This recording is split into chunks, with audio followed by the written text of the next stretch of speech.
A very good evening to all meditators. This evening, the topic of discussion is Four Noble Truths. It's because the practice of mindfulness meditation, Vipassana meditation, is based on the teachings of the Four Noble Truths. It is also known as Chatusatya Kamathana, the meditational practice on Four Noble Truths. In other words, the practice that can lead the yogis to attain a path knowledge and realize the Four Noble Truths. So I believe all of you know what are the Four Noble Truths. The first is the Noble Truth of suffering, Dukkha Satya. The second is the Noble Truth of the cause or the origin of suffering, or Samudaya Satya. And the third, the Noble Truth of the cessation of suffering, Nirodha Satya. And the fourth, the Noble Truth of the way or the path leading to the cessation of suffering, Magga Satya.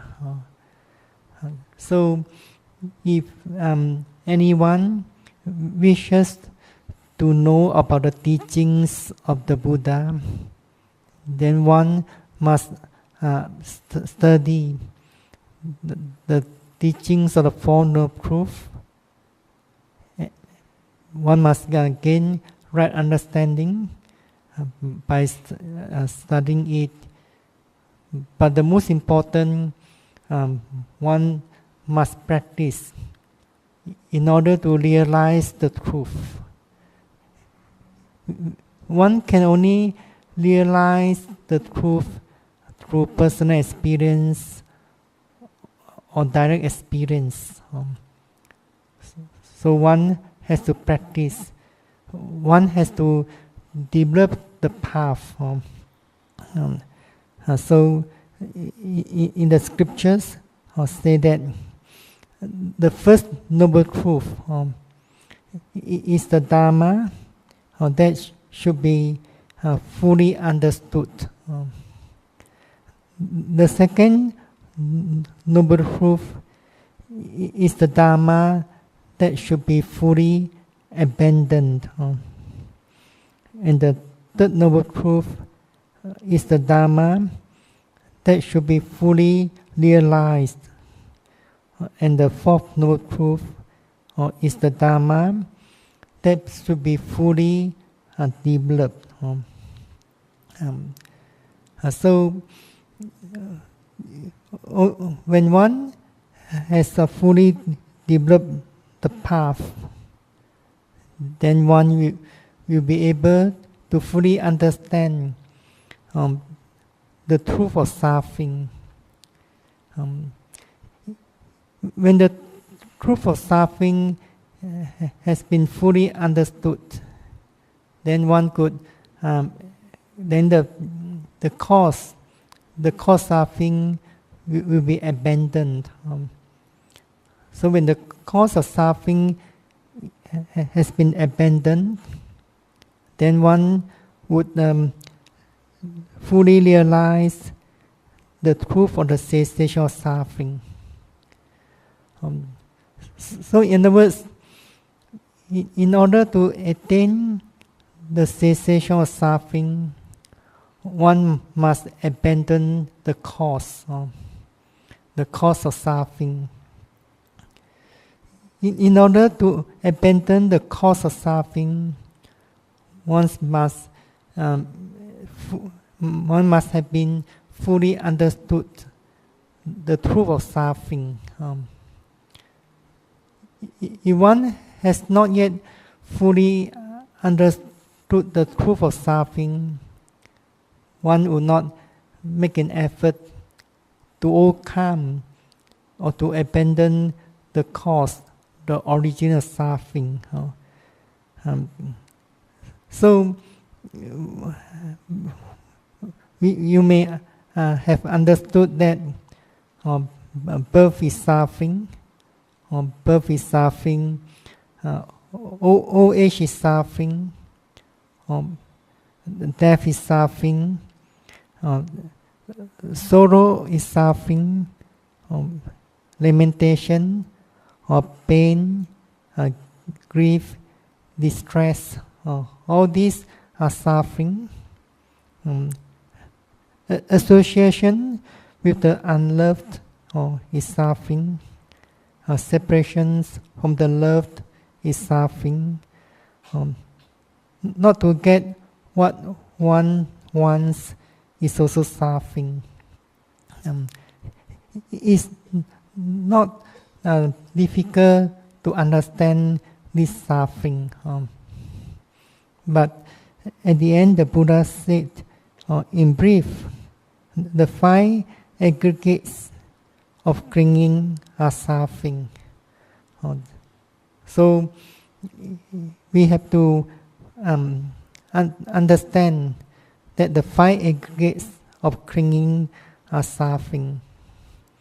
But it's not easy to understand 5 aggregates are suffering unless one meditates, or in other words, one develops wisdoms or insight knowledge through the practice of satipatthana meditation or mindfulness meditation. So it's not possible to understand that 5 aggregates are suffering by reading the book or by hearing from others. It's also not possible to understand 5 aggregates are suffering by thinking or by any kinds of philosophical thinking and so on. So as long as one has not yet fully understood 5 aggregates of clinging are suffering, one would not make an effort to abandon the cause, the origin of suffering. So how are you going to fully understand 5 aggregates are suffering? So you have to develop the path, the way leading to the cessation of suffering. So in other words, you have to develop the Noble Eightfold Path. The Noble Truth of the Path, or the way leading to the cessation of suffering, is the Noble Eightfold Path. It's usually known as the middle path, middle way. So when you are practicing mindfulness meditation, you are in fact developing the Noble Eightfold Path. Without practicing mindfulness meditation, it's not possible to develop the path fully. So, as you know, one of the factors of the Noble Eightfold Path is right mindfulness. Right mindfulness refers to the 4 foundations of mindfulness. Mindfulness of body phenomena, mindfulness of feeling or sensation, mindfulness of consciousness, and mindfulness of Dharma. So when you practice mindfulness meditation, you have developed these factors, right mindfulness. When you develop these factors of right mindfulness, other factors also be arising eventually with these factors of right mindfulness. So this evening, I shall explain the first noble truth, the truth of suffering.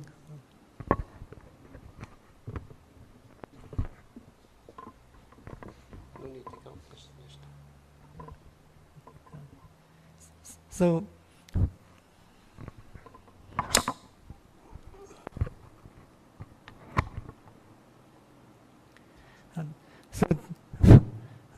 this evening, I shall explain the first noble truth, or the truth of suffering. In brief, suffering consists of three kinds.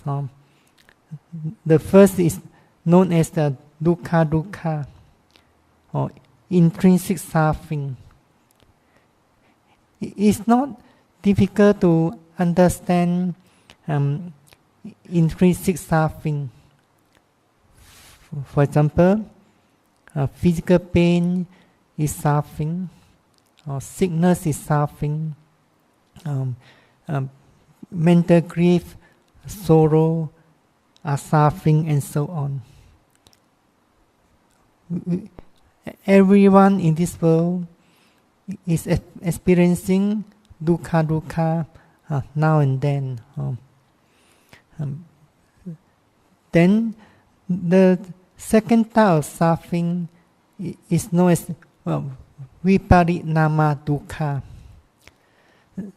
suffering due to change. So this viparinama dukkha refers to happiness, present feeling. Happiness, present feeling are not permanent, are not everlasting. So happiness, suffering, happiness subject to change. It does not last forever. So that's why it is unsatisfactory. Even meditators may experience viparinama dukkha during the practice. For example, meditators are able to mindful and note constantly, continuously, from one phenomenon to next phenomenon, from one moment to next moment. There's not much interruptions in the continuity of mindfulness.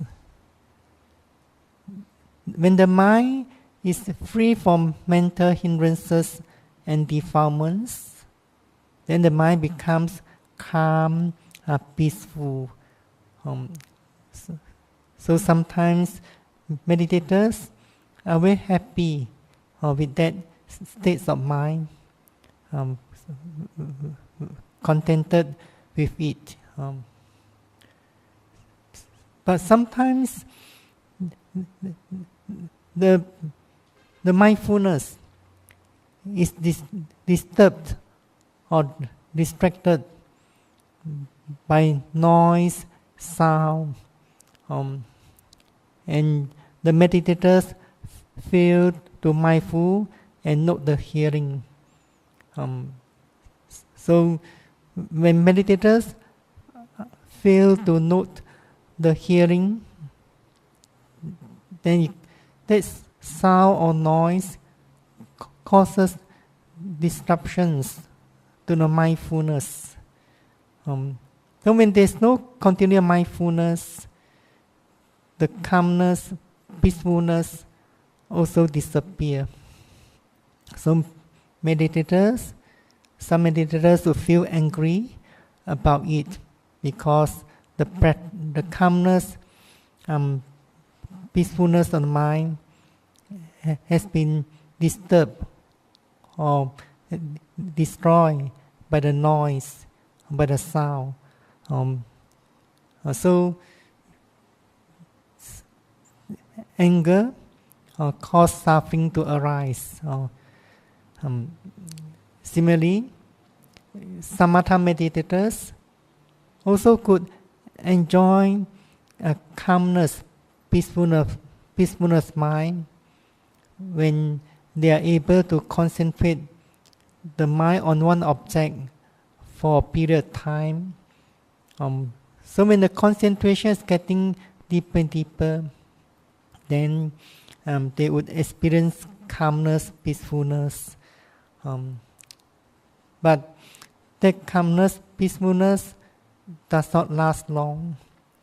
When meditators are no longer concentrate the mind on the object, then calmness, peacefulness will disappear gradually. Or sometimes when concentration meditators are enjoying calmness, peacefulness, then that calmness, peacefulness are disturbed by noise, sound, then the calmness disappear. Then samatha meditators would feel very angry about it because the calmness disappear due to the noise, the sound. So when sometimes mindfulness meditators disturbed by the restlessness of the mind, they may have attained certain degree of calmness, peacefulness. Then sometimes the mind becomes restless. So mindfulness meditators will put forth a lot of effort to get rid of that restlessness. So sometimes meditators put a lot of effort, yet could not gain any calmness, peacefulness. Then they would feel frustrations, disappointment, and so on.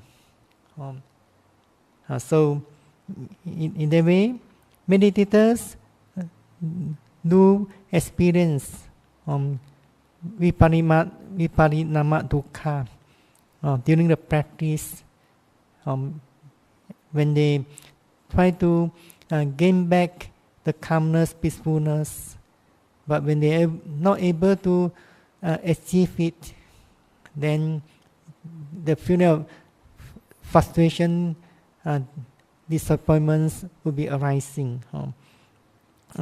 So if mindfulness meditators have the right attitude, if there's thinking, then mindfulness meditators will be mindful and note it as it really occurs. Sometimes there be a train of thoughts arising, a process of thoughts arising, passing away, and very soon there be another thought process arising. If mindfulness meditators have the right attitude, then they just be mindful and note it as it really occurs. If they could mindful and note it as it really occurs, very soon thought processes become less and less. Then the mindfulness and concentration are getting better again. So this is viparinama dukkha, suffering due to change. But it's also not difficult to understand viparinama dukkha. What the meditators have to fully understand through personal experience or direct experience is known as sankhara dukkha. So this sankhara dukkha is translated as suffering due to formations. It's defined in the scriptures as the nature of being constantly oppressed by the instant arising and passing away of conditioned phenomena. So it's not possible to realize sankhara dukkha without meditations, without the practice of mindfulness meditation or Vipassana meditation. So if mindfulness meditators aspire to realize sankhara dukkha, then they have to attain deep concentration. In other words, momentary concentrations. Only when meditators could attain momentary concentration, then they would realize sankhara dukkha, suffering due to formations. So if meditators aspire to attain momentary concentrations, then they have to make an effort to develop mindfulness constantly, continuously. In other words, mindfulness meditators have to put forth effort to develop mindfulness from one moment to next moment, from one object to next object, or from one process of movements to the following process of movements. So in other words, meditators have to develop constant and continuous mindfulness. Constant and continuous mindfulness is one of the important factors to make progress. And the other important factors to make progress is mindfulness of mental states, such as thinking, wandering mind, or sleepiness, drowsiness, sluggishness of the mind, and so on. So, if meditators are able to mindful and note every mental state that's arising, especially during sitting meditation and walking meditation, then they can expect progress. And the other important factors is to develop constant and continuous mindfulness. So the mindfulness of routine activities or daily activities during the retreats is very important. If mindfulness meditators did not put forth effort in the mindfulness of daily activities, then they could not make much progress. So meditators have to put forth effort to develop constant and continuous mindfulness. But sometimes for practical reasons, meditators may not be able to mindful of every process of movements in details. For example, when meditators taking shower or washing the face in the morning, they may not able to do it slowly they may do it normally as usual. Is because the washroom is shared with other meditators, so they have to learn to be considerate. So they may not have to do it very slow, but they do it normally. Yet they have to mindful as well. So they may train themselves to mindful of the actions in general. In other words, to develop general mindfulness or general awareness. But at other places, other times, meditators may have to develop mindfulness in details. One of the good examples is paying homage to the Buddha. For example, when meditators are mindful of the process of bowing down, they may mindful and note the process of bowing down 3 or 4 times at the beginning of the retreat. But it's not enough to note that process of bowing down 3 or 4 times. They have to increase the mental noting gradually so that they could mindful of that process of bowing down in more and more details. In other words, that process of bowing down is not a single process. It's not a single process. It's a process consists of many series of bowing down movements. So it's not easy to even to realize impermanence. You may understand that impermanence as arising and passing away, or appearing and disappearing. But that understanding is not yet thorough. It's not complete.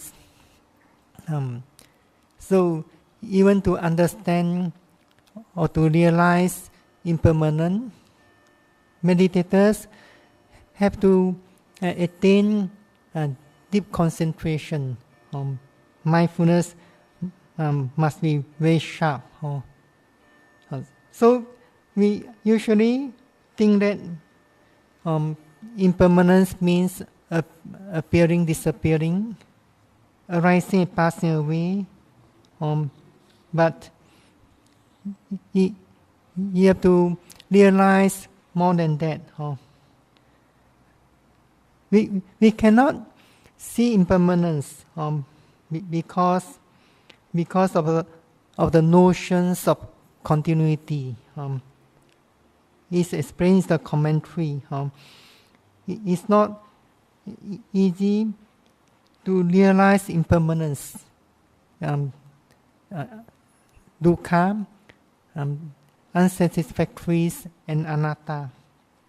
It's because these characteristics are concealed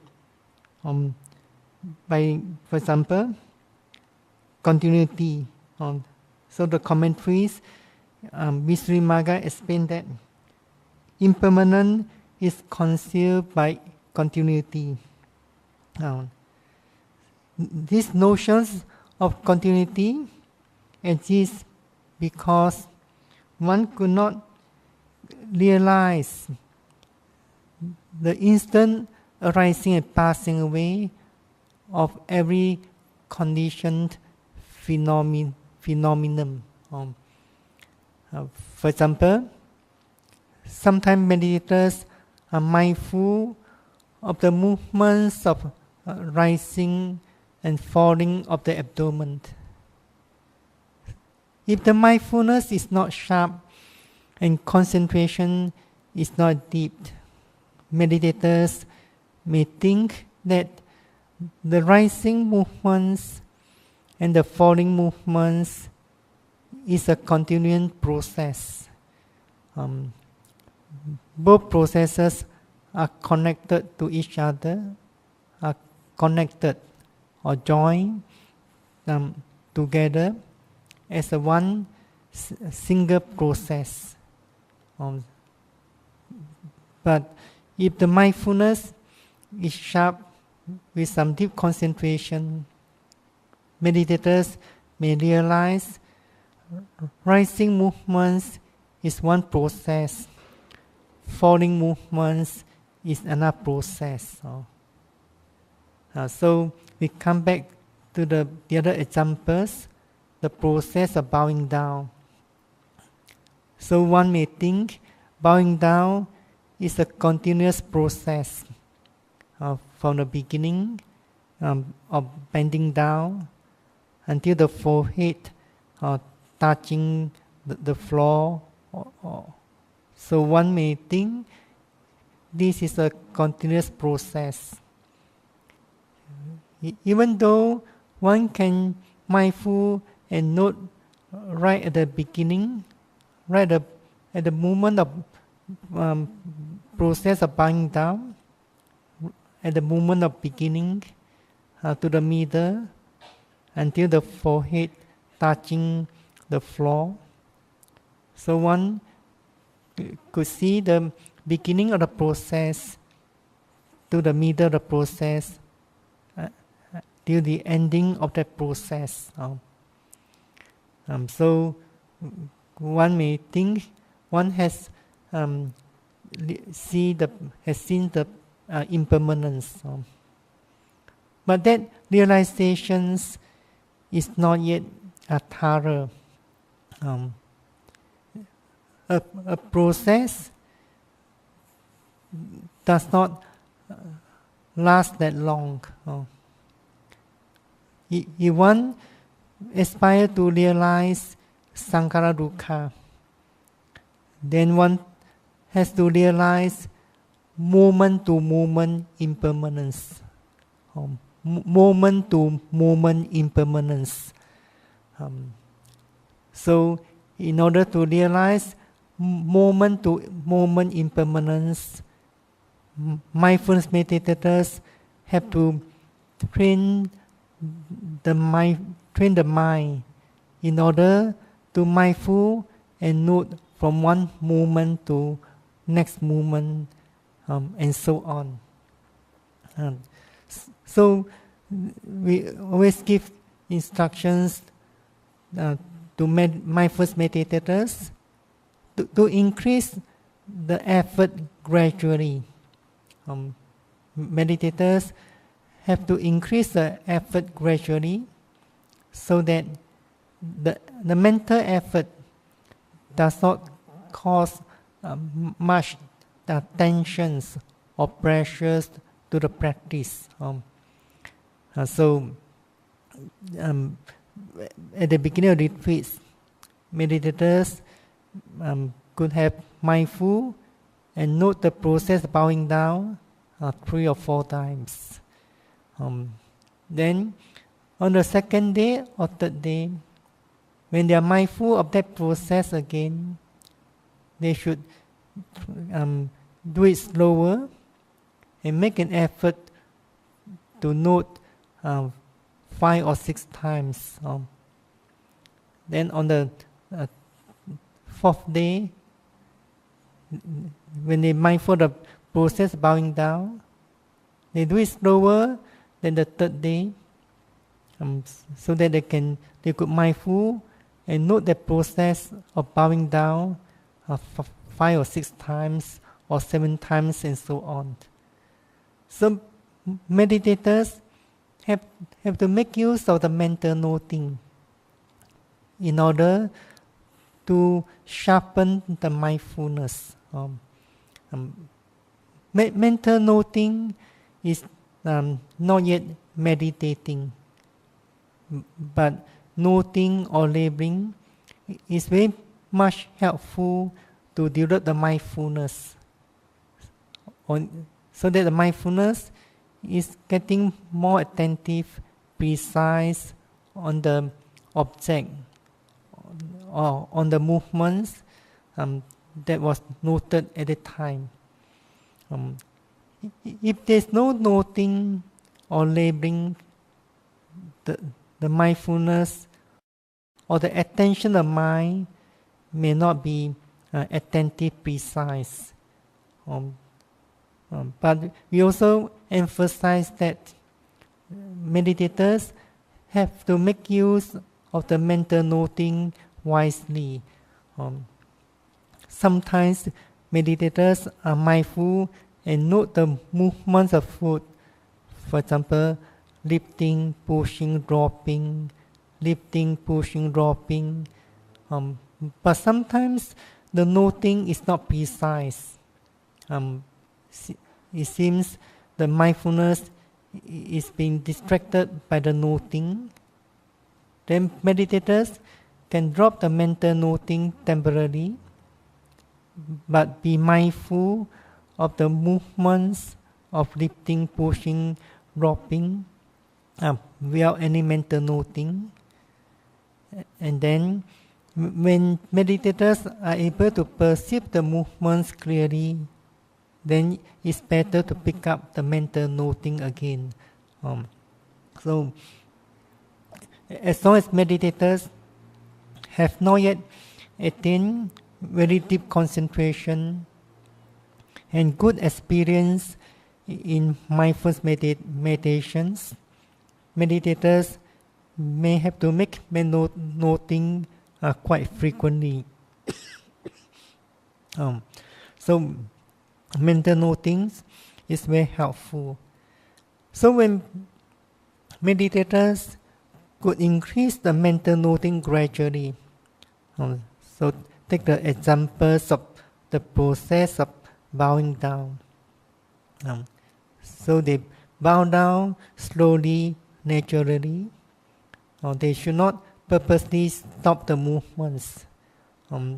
They should not note bowing, then they stop the movements or pause for a brief moment, then note bowing, move again, pause for a brief moment. So this way of doing it is not natural. So meditators should bow down slowly, naturally. But they increase the mental noting gradually, day by day. So when meditators are able to know it precisely, and the mindfulness or attention of mind is on the movements well, in other words, could perceive the process of bowing down well, eventually they may realize that that process of bowing down is not a single process. At first, they may realize as if there are 3-4 stages of bowing down. One process of bowing down, after another process bowing down.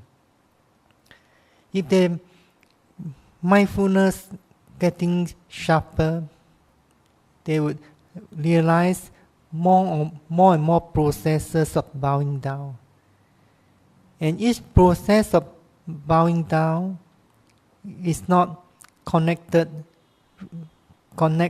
to the next process. In other words, within this process of bowing down and next process bowing down, meditators experience as a disconnected.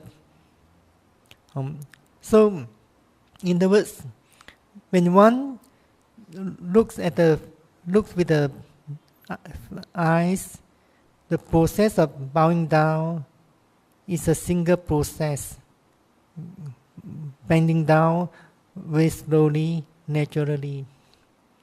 But to the meditators, the my facilitators who have sharp mindfulness and deep concentration, then the meditators would experience a series of process of bowing down, one process of bowing down after another.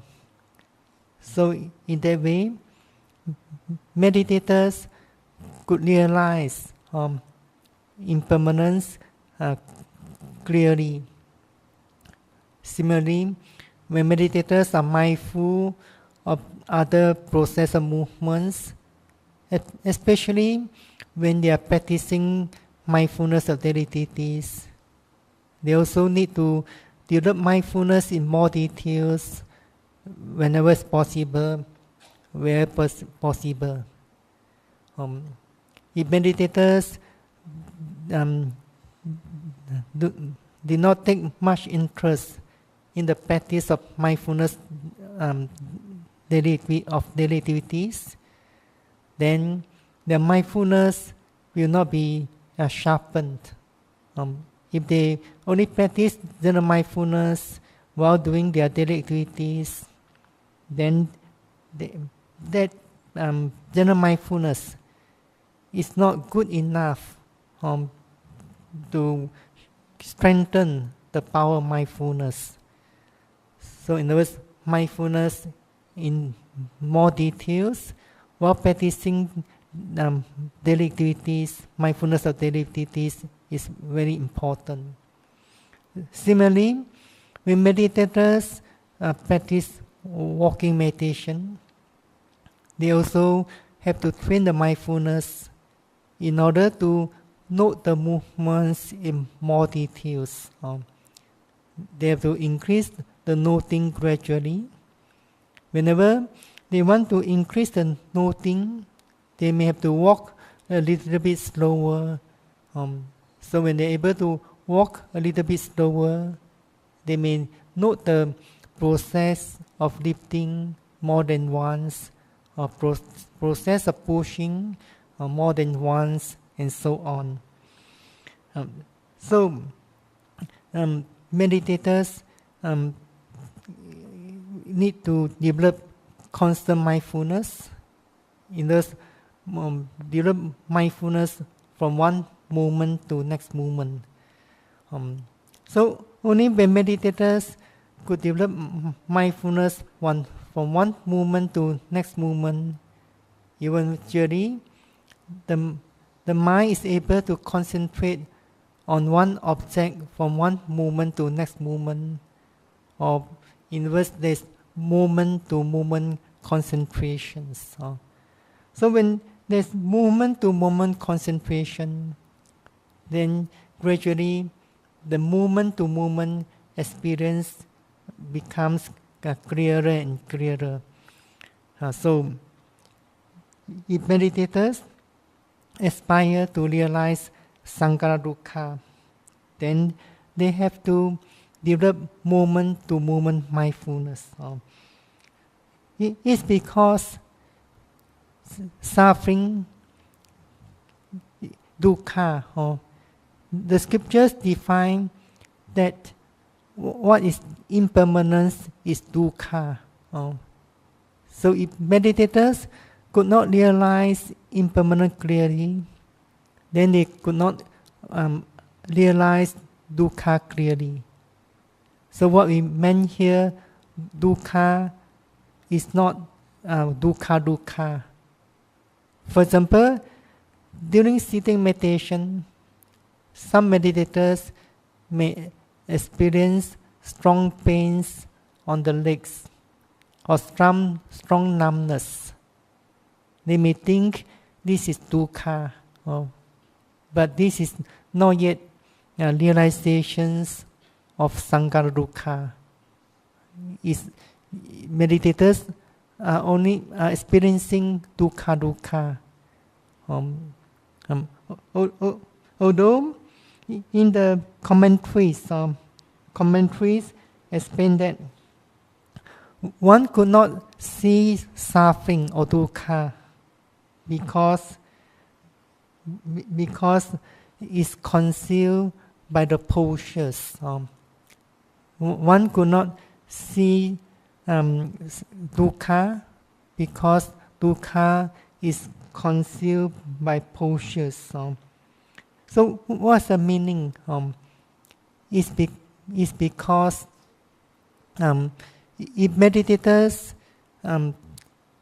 change your postures whenever there's a feeling of pain or any kinds of physical discomfort. So when they change your postures, they just remove the pain or the physical discomforts of the old postures. Then they change your postures, there's no more pain or physical discomfort. But the pain may be arising again sooner or later. Then if meditators change your posture again, then the next new postures just remove or replace the pain, the physical discomforts of the previous postures. So the commentaries say that one could not realize dukkha because it's been concealed by the postures. But in the practice of Vipassana meditation, meditators have to realize impermanence, moment-to-moment impermanence, in order to realize dukkha. It's because dukkha, as defined in the scriptures as what's impermanent is dukkha. Then the definition of impermanent is more than that. Earlier, I explained that most of us understand impermanence as appearing, disappearing, arising and passing away, or there's beginning, there's ending, and so on. But for Vipassana meditators, they have to realize more than that through their personal experience. So what is impermanent? Sometimes the commentaries say non-existence, then come to be, then it would cease or disappear completely. Non-existence, then it comes to be. So, in other words, before, when one object, when one object is arising at that moment, for example, a painful sensation is arising at that present moment. Do you think this pain, this object, has been existing somewhere before it appears? Do you think the object has been existing somewhere, then suddenly it appears?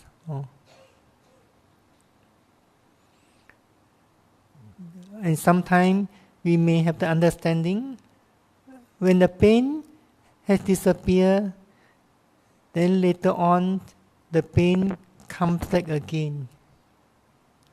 You may think the same pain comes back again, and so on.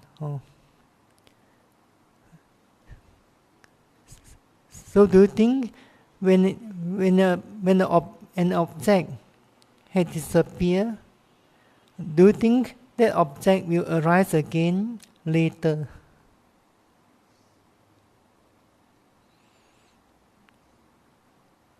Or when this object is arising, prior to this but prior to its arising, this object has been existed somewhere or being stored in somewhere. But actually, in the commentary, explain that in Pali, ahutva sambonti, hutva pativentiti. Ahutva means it never appeared in the past. Sambonti means due to suitable conditions, then it appears. If there's no condition, then that the object will not can never appear. So, in other words, this object never appeared in the past, but when there's a suitable condition, it appears. Then, pativentiti, after appearing, it will cease. Cease means does not exist anymore. But in our normal life, sometimes we say something has disappeared, then it may come back again. But this is not anicca. If one understands the teaching of the Dharma, one may realize it's not easy to realize anicca. So, impermanence is not a simple understanding of arising and passing away, or appearing and disappearing. The object never appeared in the past, but there's condition, then it will appear. After appearing, it will cease. Cease means disappear and does not exist anymore. That means when the object had disappeared, you cannot say this object will appear again in the future. So, in order to realize impermanence, one has to be mindful. One has to experience the nature of impermanence again and again. So, there's no anicca nupassana. It means one have to realize impermanence again and again.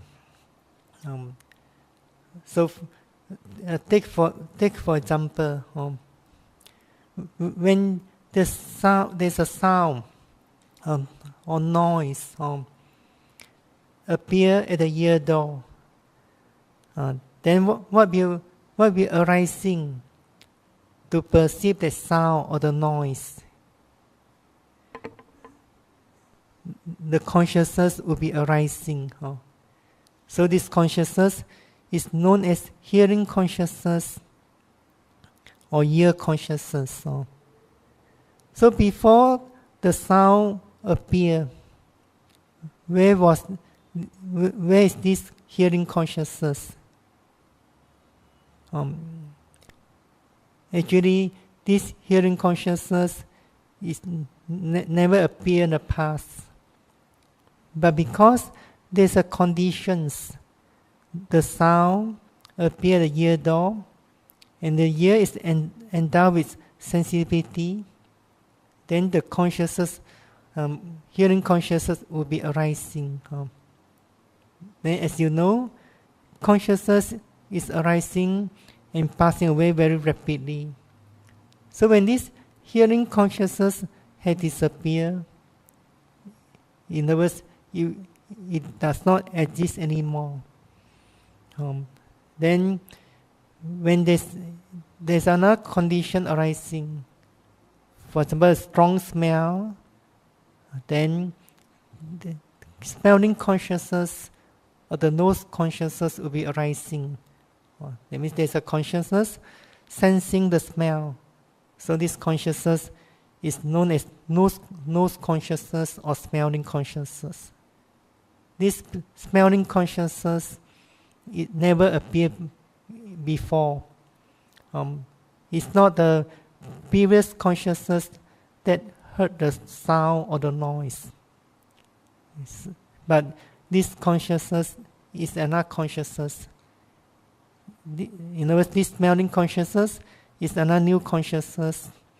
It's because there are conditions. There's a smell, then there's a nose sensitivity, so this consciousness can arise. So this consciousness is giving a name in accordance with the condition. So it's named as nose consciousness or smelling consciousness. So when mindfulness meditators follow the guideline, the principle of mindfulness meditation correctly, and the technique as well, then they could understand the teachings or the Dharma well. They could understand the characteristic of existence rightly.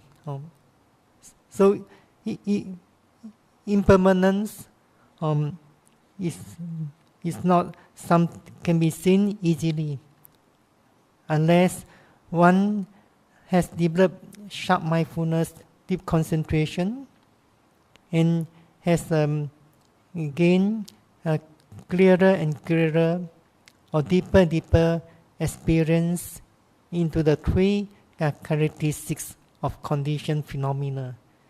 So only one could realize impermanence in that way, moment to moment impermanence.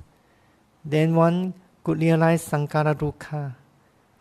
It's because the scriptures define what is impermanent is dukkha.